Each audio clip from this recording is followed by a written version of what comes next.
نگاه میکن. بود.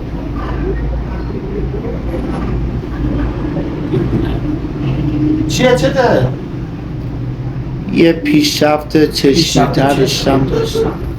دو تا شدم مثلا. در کارش با چی؟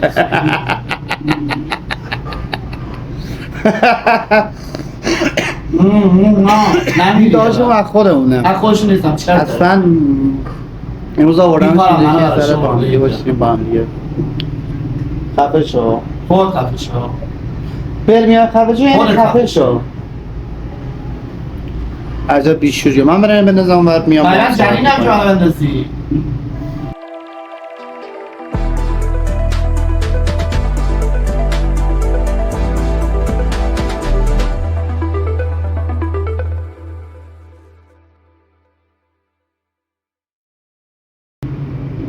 خب داشتمون هم فرستادیم رفتش. اولا خواهش ازتون اینه که حتما پیجمو سابسکرایب کنید، زنگوله رو فعال بکنید.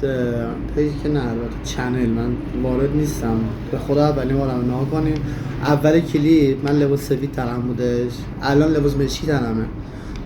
اون اول کلیپ دیروزه، امروز هم که امروزه دیگه. انقدری اذیت میشیم سر ندیت کردن کلیپا، انقدر زمان میبره از اون که واقعا نمیشه گفتش. بین کارهای خودمون میشینیم کلیپ هم ادیت میکنیم، توی چنل میذاریم که بتونیم یه ذره لبخند روی لبای شما بیاریم.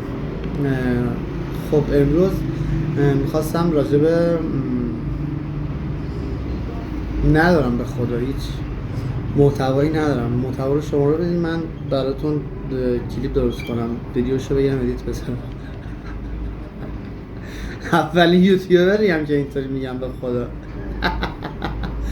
هیچی اصلا فعلا براتون محتوا ندارم، فقط خواستم اینو بهتون بگم. صادقانه اومدم یه ذرم اگر که بد نباشه ازتون یه ذره واچ تایم بگیرم، چون هر مانیتایز نشدم. مطمئنا اگه مانیتایز بشه چنلمون میتونم کلیپ های قشنگتری براتون بذارم.